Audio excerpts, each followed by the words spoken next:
Hi everyone, welcome to a new session. Today we are going to talk about a powerful poem, Death the Leveler, written by James Shirley. It is included in your plus one textbook, as in the second unit, Words and Deeds.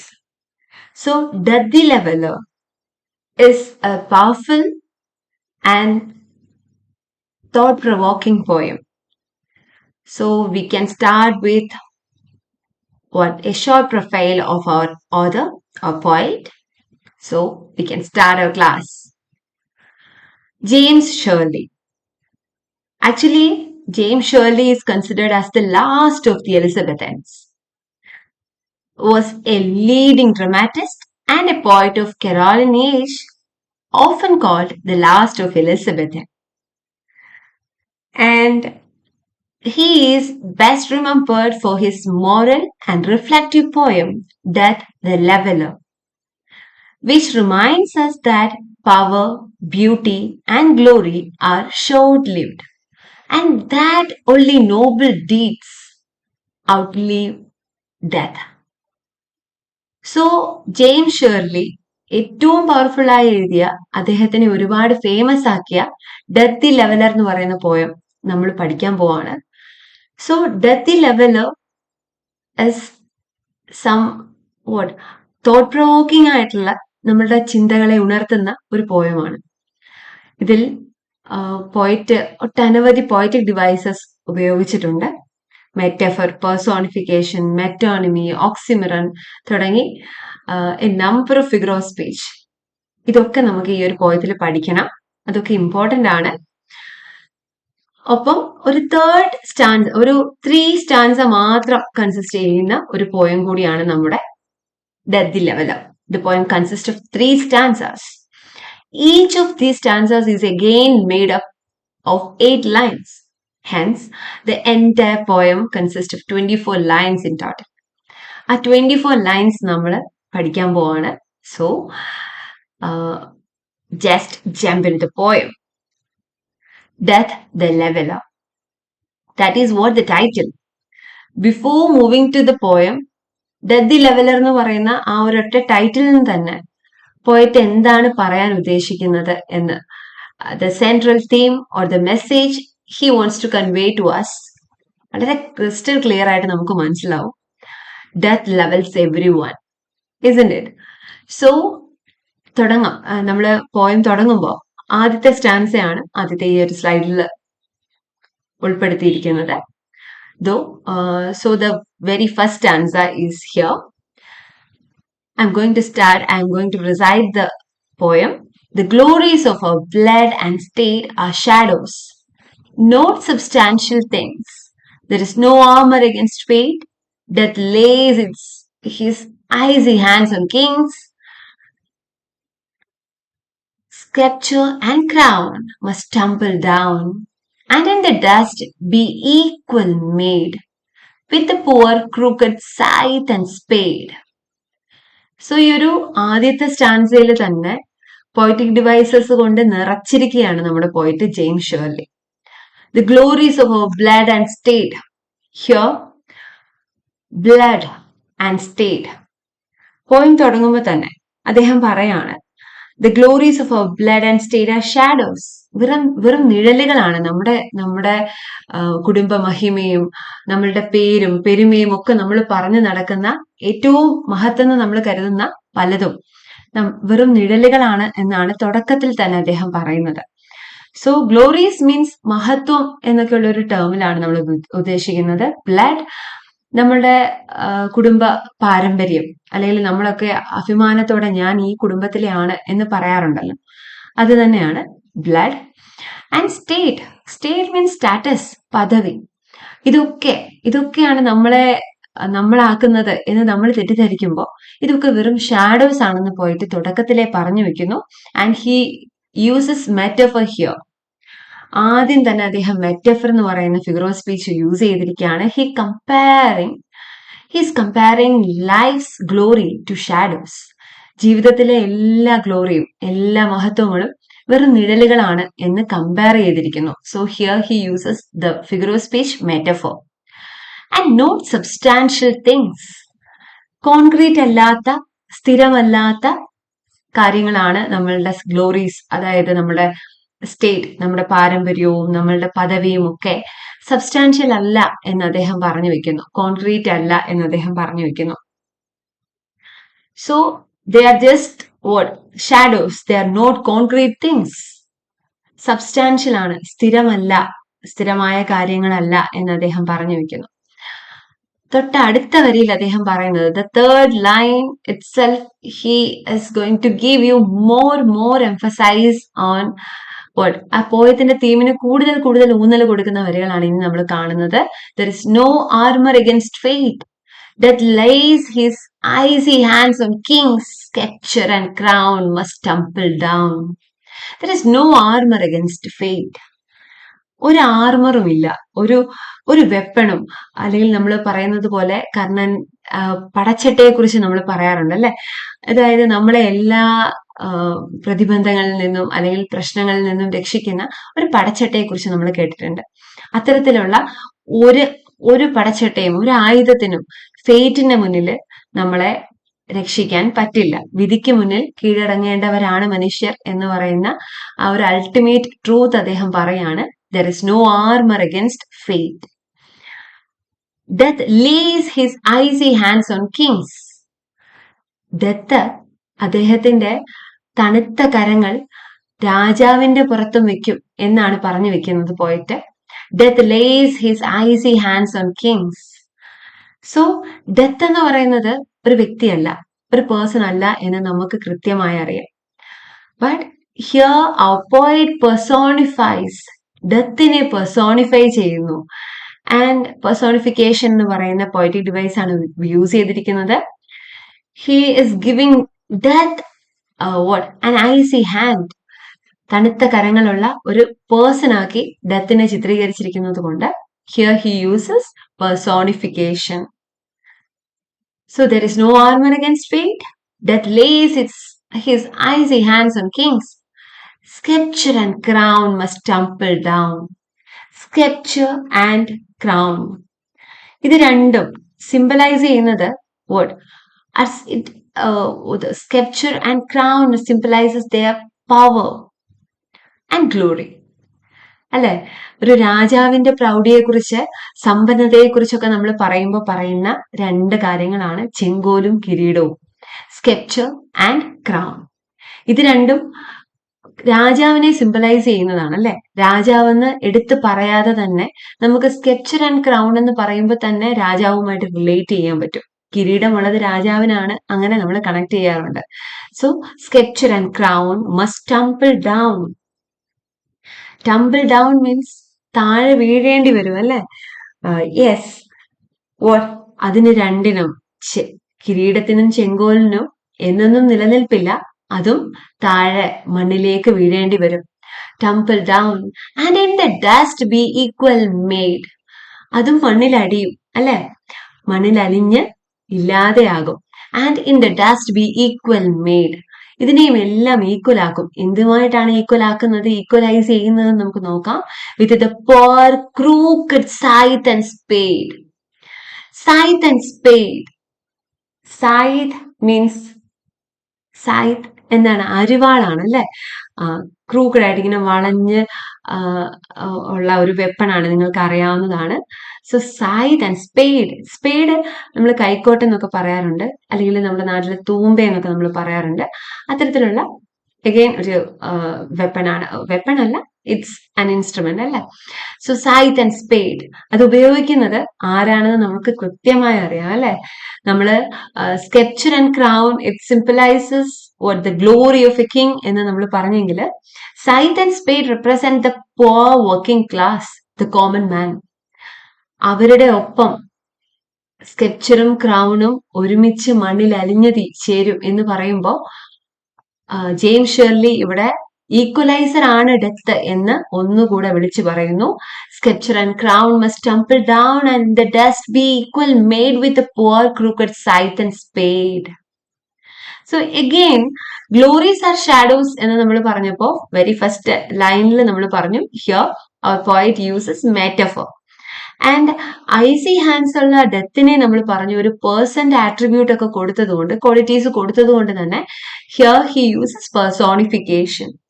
സ്കെപ്ചർ and crown and scythe and spade, ഇത് രണ്ടും വാക്കുകൾ മാത്രമാണ് അല്ലെ.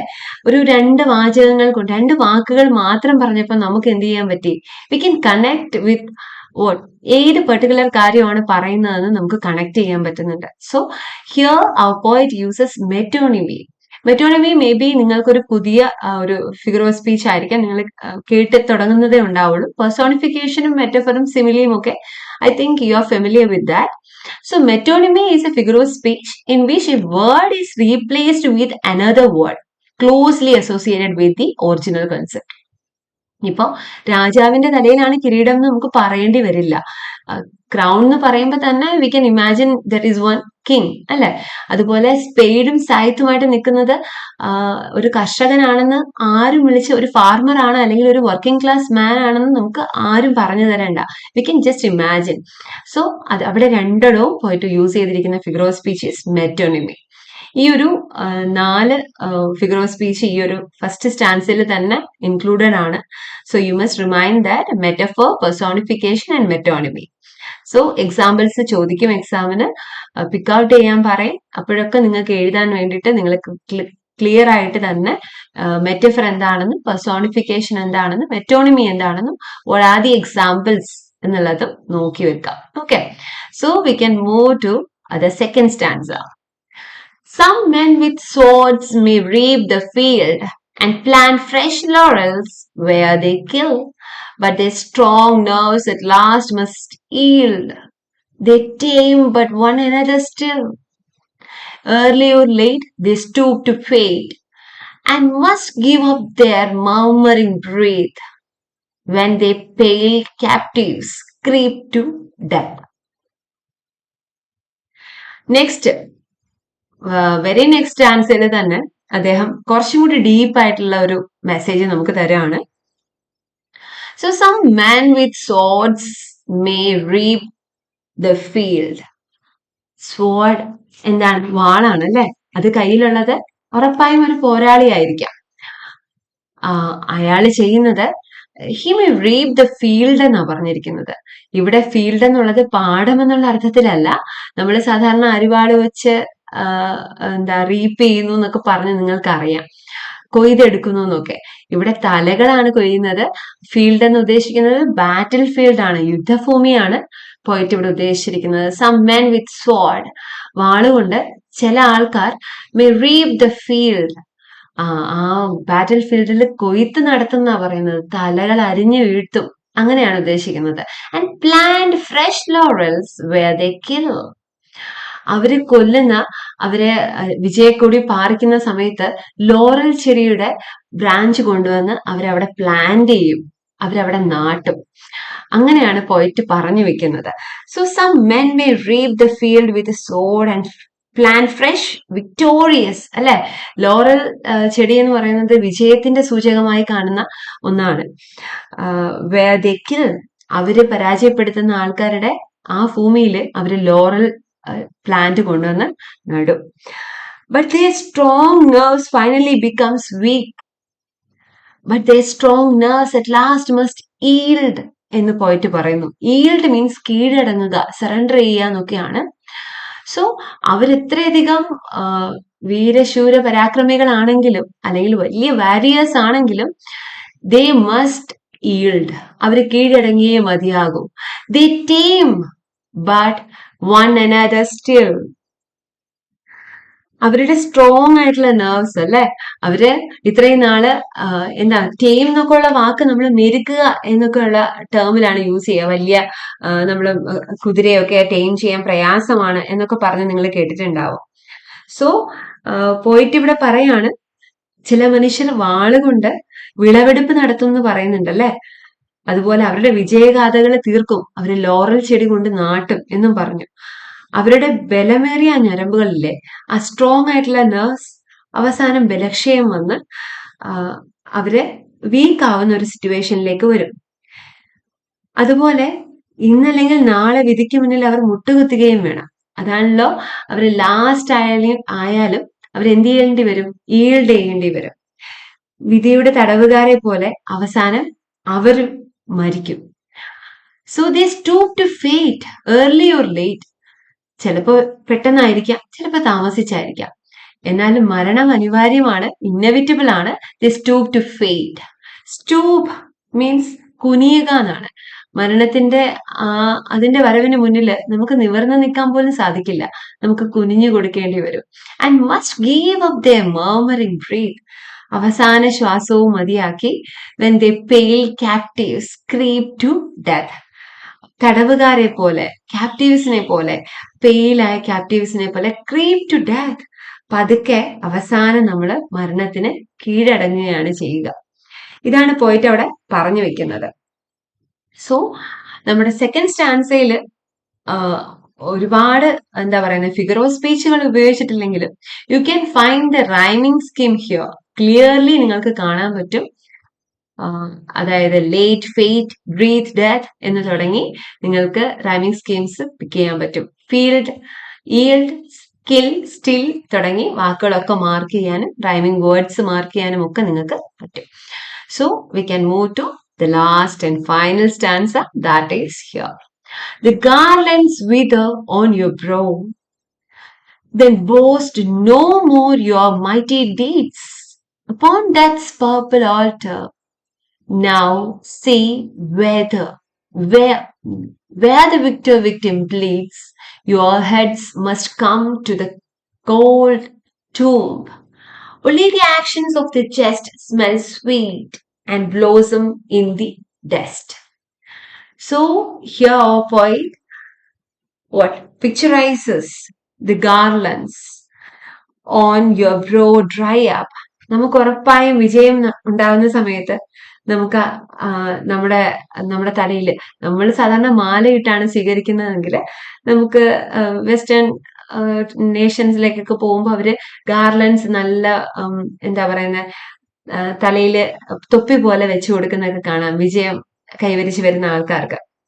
So നിങ്ങളുടെ നെറ്റിയിലെ ആ അലങ്കാരങ്ങളൊക്കെ ഇല്ലേ, അതൊക്കെ വിതറായി പോകും, അതൊക്കെ മാഞ്ഞു പോകും, അല്ലെങ്കിൽ ബിക്കം ഡ്രൈ ഓർ ഡൈ, ഉണങ്ങി വരണ്ടു പോകും എന്നാ പറഞ്ഞിരിക്കുന്നത്. ആ ഗാർലൻഡ്സ് നിങ്ങളുടെ വിജയത്തിന്റെ, നിങ്ങളുടെ പ്രൗഢിയുടെ ഒക്കെ സിമ്പിൾ ആണെങ്കിൽ അതിനൊക്കെ ക്ഷയം സംഭവിക്കും.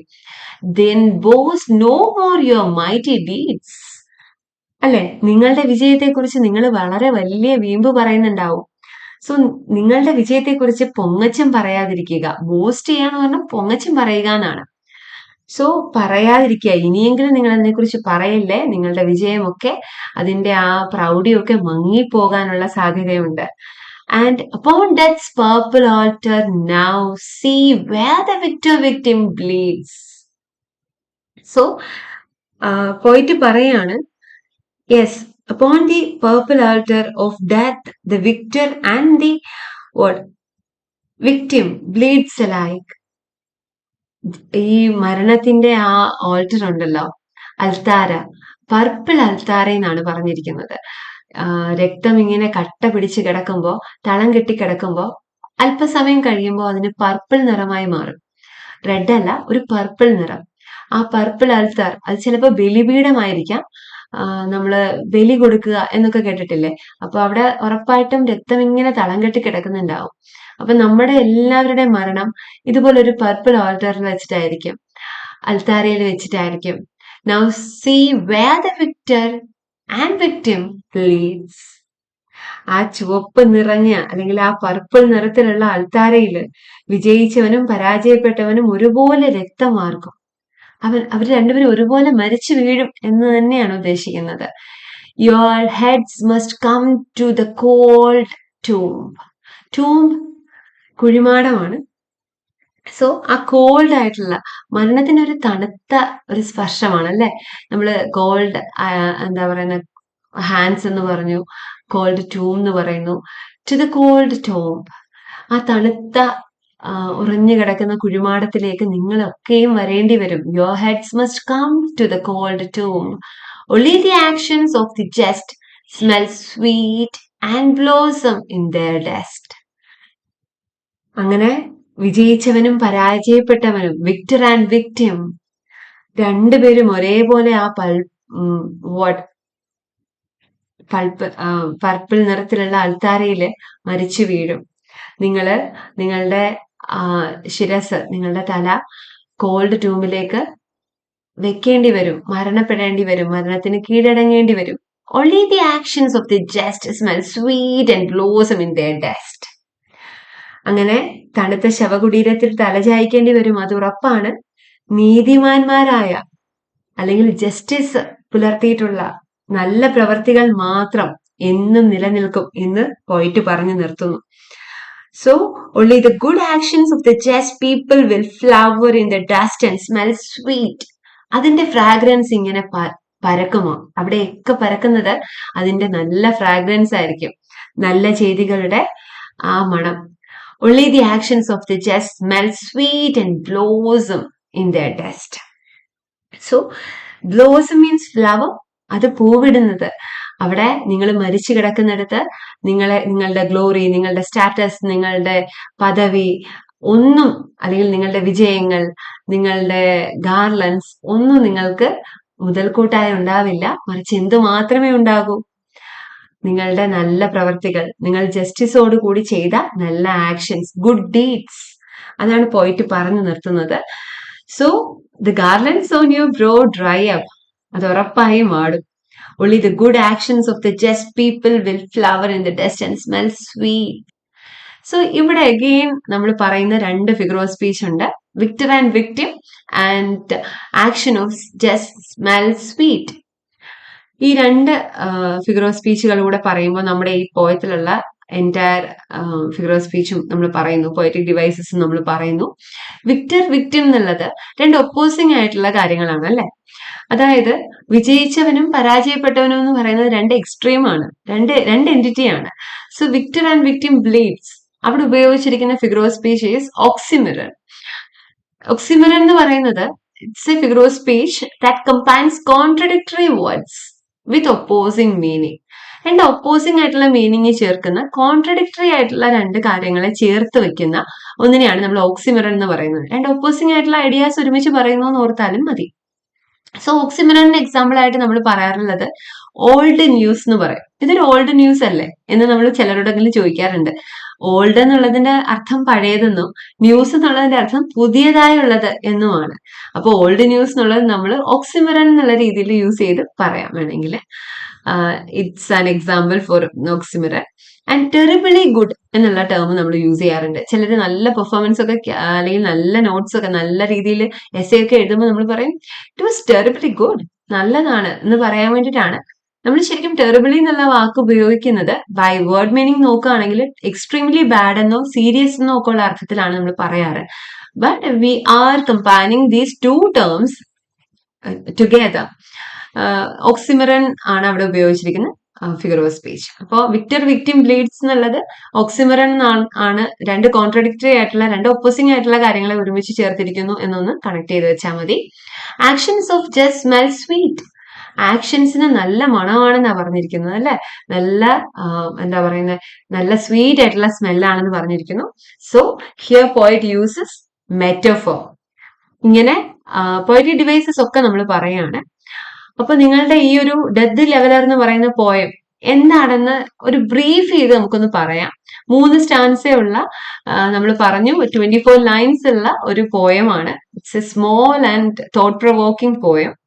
ഒപ്പം അതൊരു പവർഫുൾ ആയിട്ടുള്ള മെസ്സേജ് കൺവേ ചെയ്യുന്നുണ്ട് അല്ലെ. ഡെത്ത് ലെവൽസ് എവ്രി വൺ എന്നുള്ള ഒരു മെസ്സേജ് കൺവേ ചെയ്ത് തന്നെയാണ് പറയുന്നത്. ടൈറ്റിൽ ഇറ്റ് സെൽഫ് ഒരു സിമ്പിൾ ആയിട്ട് നമ്മുടെ മുന്നിൽ നിൽക്കുകയാണ്. So he death treats all alike എന്നൊക്കെയുള്ള തീമാണ് ശരിക്കും കൺവേ ചെയ്യുന്നത്. സോ നമുക്ക് ആ തീം ജസ്റ്റ് ഒന്ന് ബ്രീഫ് ചെയ്തൊന്ന് നോക്കി പോവാം. So it will help you for your exam. So message of death the leveller. ഏറ്റവും ബ്രീഫ് ചെയ്ത് നമുക്ക് പറയുകയാണെങ്കിൽ death carries off everybody alike അല്ലെ. എല്ലാവരെയും ഒരേപോലെ കൊണ്ടുപോകാൻ റെഡിയായി നിൽക്കുന്ന ഒരാളാണ് death. High and low, rich and poor, without any discrimination. ഒരു ഡിസ്ക്രിമിനേഷനും ഇല്ല, ഒരു പാർഷ്വാലിറ്റിയും ഇല്ല ഡെത്തിന്. There is no armour against death. നമ്മുടെ പോയത്തിലുള്ള ഒരു ലൈൻ തന്നെയാണിത് അല്ലെ. ഡെത്തിനെതിരെ നമുക്ക് പിടിക്കാൻ ഒരു പടച്ചിട്ടയുമില്ല, ഒരു വെപ്പണുമില്ല. Death is a super leveller. Death ഒരു സൂപ്പർ ലെവലറാണ് അല്ലെ. അത് എത്ര പണക്കാരനായിക്കോട്ടെ, എത്ര പാവപ്പെട്ടവനായിക്കോട്ടെ, എത്ര പദവിയിൽ ഇരിക്കുന്ന ആളായിക്കോട്ടെ, പദവി ഇല്ലാത്ത ആളായിക്കോട്ടെ, രാജാവായിക്കോട്ടെ, കർഷകനായിക്കോട്ടെ. It is inevitable to all. Inevitable ആണ്, അൺഅവോയ്ഡബിൾ ആണ്, ഒഴിച്ചുകൂടാൻ സാധിക്കാത്തതാണ്. But the good actions of the people will remain with fragrance forever. നമ്മൾ പറഞ്ഞു ഗുഡ് ഡീഡ്സ് ആണ് എന്നും നിലനിൽക്കുക അല്ലെ. ജസ്റ്റിസോട് കൂടിയ നീതിമാന്മാരുടെ പ്രവർത്തികളാണ് എന്നും കീർത്തി കൊള്ളുക. But the good actions of the people will remain with fragrance for ever. So the poem depicts the recurrent theme of futility of human vanity and pride and the impermanence of earthly glory and power. നമ്മുടെ earthly glory അല്ലെ, ഭൂമിയിലുള്ള നമ്മുടെ എല്ലാ മഹത്വങ്ങളും എല്ലാ ശക്തികളും അല്ലെ, എല്ലാ പവറും അതെല്ലാം ഇംപെർമനൻസ് ആണ്. അതൊന്നും പെർമനന്റ് അല്ല. നമ്മൾ പറഞ്ഞതുപോലെ സബ്സ്റ്റാൻഷ്യൽ ആണ്, അതൊക്കെ കോൺക്രീറ്റ് അല്ല. അപ്പോൾ ഫ്യൂട്ടിലിറ്റി ഓഫ് ഹ്യൂമൻ വാനിറ്റി, നമ്മളുടെ എല്ലാം ഹ്യൂമൻ വാനിറ്റി അല്ലെങ്കിൽ നമ്മുടെ പ്രൈഡ്, നമ്മൾ പറയുന്ന, നമ്മൾ അഹങ്കരിക്കുന്ന നമ്മുടെ എല്ലാ നേട്ടങ്ങളും ഒന്നുമല്ല എന്നുള്ള തിരിച്ചറിവ്. Even though the poem begins with a pessimistic tone. ഒരു പെസിമിസ്റ്റിക് ആയിട്ടുള്ള ടോണിലാണ് തുടങ്ങുന്നത്. പെസിമിസ്റ്റിക് മീൻസ് ഒരു ശുഭാപ്തി വിശ്വാസം ഇല്ലായ്മയുണ്ട് നമുക്ക് പോയത്തിന്റെ തുടക്കത്തിൽ കാണാം. But it leaves an optimistic note. അവസാനം പോയിട്ട് പറഞ്ഞു നിർത്തുന്നത് എല്ലാവരും മരണത്തിന് കീഴടങ്ങേണ്ടി വരും, അതുറപ്പാണ്. പക്ഷെ നീതിമാന്മാരുടെ അല്ലെങ്കിൽ നല്ല പ്രവൃത്തികൾ എന്ത് ചെയ്യും, അതിന്റെ ഫ്രാഗ്രൻസ് ഇങ്ങനെ എല്ലായിടവും പരക്കും എന്ന് പറഞ്ഞ് ഒരു ഒപ്റ്റിമിസ്റ്റിക് നോട്ടില്, നല്ല ഒരു പോസിറ്റീവ് നോട്ടിലാണ് പോയം അവസാനിക്കുന്നത്. The poem concludes by saying only the actions of just smell sweet and blossom in their dust. So remember, നിങ്ങൾ നിങ്ങളുടെ എസ്സേ ആൻസർ ഷീറ്റിലേക്ക് പകർത്തുമ്പോൾ എഴുതുന്ന സമയത്ത് ഉറപ്പായും ഒരു 4 lines, at least 2 lines must included in your essay. നിങ്ങളുടെ എസ്സേയിൽ ഉറപ്പായും നിങ്ങൾ 2 വരിയെങ്കിലും, അല്ലെങ്കിൽ ഇഫ് ആണെങ്കിലും ഡെത്തി ലെവലർ ആണെങ്കിലും most important poems in your text, ഏറ്റവും ഇമ്പോർട്ടൻ്റ് ആയിട്ടുള്ള പോയംസ് ആണ്. അപ്പോൾ അത് നിങ്ങൾ എന്ത് ചെയ്യണം, ഉറപ്പായിട്ടും അതിന്റെ ഒരു 4 വരി ബൈ ഹാർട്ട് ചെയ്യണം എന്ന് തന്നെ ഞാൻ പറയും. It will help U, it will increase your marks, it will help you to boost your marks.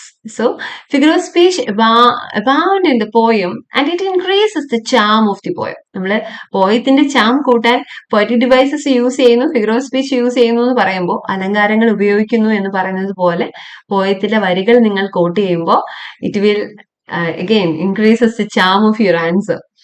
Death is personified and shown as lying his icy hands. നമ്മൾ പറഞ്ഞതാണ്, എർത്ത് പെർസോണിഫൈ ചെയ്യാണ്, ഡെത്തിനെ personify ചെയ്യാണ് and അതിന് തണുത്ത കരങ്ങളുണ്ടെന്ന് പറഞ്ഞ്. Metonymy is employed in the beautiful contrast between sculpture and crown and scythe and spade. So കിരീടവും ചെങ്കോലും അതുപോലെ അരിവാളും തൂമ്പയും ഒക്കെ ആരെയാണ് സിംബലൈസ് ചെയ്യുന്നതെന്ന് കൃത്യമായി നമുക്ക് മനസ്സിലാവുന്നത് അത് മെറ്റോണിമി അവിടെ കൃത്യമായി ഉപയോഗിച്ചത് കൊണ്ടാണ്. ഒരു പാർട്ട് പറഞ്ഞു തന്നെ നമ്മൾ ആ ഓളിലേക്ക് എത്തുന്നുണ്ട് അല്ലെ, അതുകൊണ്ടാണ് അവിടെ metonymy. And the end rhyme state fate, kings, crown down, maid, spade, etc. So it follows a rhyming scheme also. And the end rhyme used in the poem also increases its musical quality. ഇതിന്റെ ഒരു musical ക്വാളിറ്റിയെ increase ചെയ്യാനും enhance ചെയ്യാനും ഒക്കെ ഈ rhyming സ്കീമും help ചെയ്യുന്നുണ്ട്. ഇതിലുള്ള എല്ലാ poetic ഡിവൈസസും ഒപ്പം ഈ ഒരു റൈമിംഗ് സ്കീമും ഒക്കെ പോയത്തിന്റെ ഭംഗിയെ മികച്ചതാക്കുന്നുണ്ട്. സോ നമ്മുടെ ഡെത്ത് ദി ലെവലർ എന്നുള്ള poem is about what? Death, the equalizer, the super leveler. ഡെത്തിനെ കുറിച്ച് ഇത്ര മനോഹരമായി ജെയിംസ് ഷേർലി പറഞ്ഞു വെക്കുമെന്ന് നമ്മൾ തുടക്കത്തിൽ വിചാരിച്ചില്ല. പക്ഷെ പോയം എൻഡ് ചെയ്യുമ്പോൾ പറഞ്ഞതുപോലെ ഒരു ഒപ്റ്റിമിസ്റ്റിക് നോട്ടിൽ പോയം അവസാനിക്കുന്നു. only the actions of just smell sweet and blossom in their dust എന്ന് പറഞ്ഞു തന്നെ. So what? It is only the memories of a good deeds during our lifetime that will last forever. എന്നെന്നും നിലനിൽക്കുന്നത് നിങ്ങളുടെ നല്ല പ്രവർത്തികളാണ് എന്നുള്ളത് ഓർമ്മയിൽ കൂടെ വെക്കുക. So death the leveller exam point of വ്യൂവിൽ ഏറ്റവും റിപ്പീറ്റഡ്ലി ചോദിച്ചുകൊണ്ടിരിക്കുന്ന ക്വസ്റ്റ്യൻസിൽ ഒന്ന് തന്നെയാണ്. 4 വരികൾ തന്ന് അത് എക്സ്പ്ലെയിൻ ചെയ്യാനോ എക്സ്പാൻഡ് ചെയ്ത് എഴുതാനോ ചോദിച്ചേക്കാം. അപ്രിസിയേഷൻ തന്നെ ചോദിക്കാം. അല്ലെങ്കിൽ കോംപ്രിഹെൻഷൻ ക്വസ്റ്റ്യൻ ആയിട്ട് വരികൾ തന്നിട്ട് അതിൽ നിന്ന് ആൻസർ പിക്ക് ചെയ്യാൻ. ആ സമയത്ത് ഫിഗർ ഓഫ് സ്പീച്ച് ഏറ്റവും ഇമ്പോർട്ടന്റ് ആയിട്ട് എംഫസൈസ് കൊടുത്ത് നിങ്ങൾ പഠിക്കേണ്ടതാണ്. ബിക്കോസ് ഫിഗർ ഓഫ് സ്പീച്ചിൽ പെർസോണിഫിക്കേഷൻ അല്ലെങ്കിൽ മെറ്റോണിമി ഒക്കെ ഫൈൻഡ് ഔട്ട് ചെയ്യാനായിരിക്കും ചോദ്യം ഉണ്ടാവുക. അല്ലെങ്കിൽ അവിടെ ഉപയോഗിച്ചിരിക്കുന്ന ഫിഗർ ഓഫ് സ്പീച്ച് ഏതാണെന്ന് ചോദിച്ചേക്കാം. So you must know what is metaphor, what is personification, what is metonymy and what is the difference of oxymoron and metonymy. കൃത്യമായി അറിഞ്ഞിരിക്കണം. അറിയുമ്പോൾ മാത്രമാണ് നിങ്ങൾക്ക് ആൻസർ കറക്റ്റ് ആയിട്ട് പിക്ക് ചെയ്യാനും എഴുതാനും പറ്റുക. So all the very best. Thank you for listening. Thank you for watching. So good luck.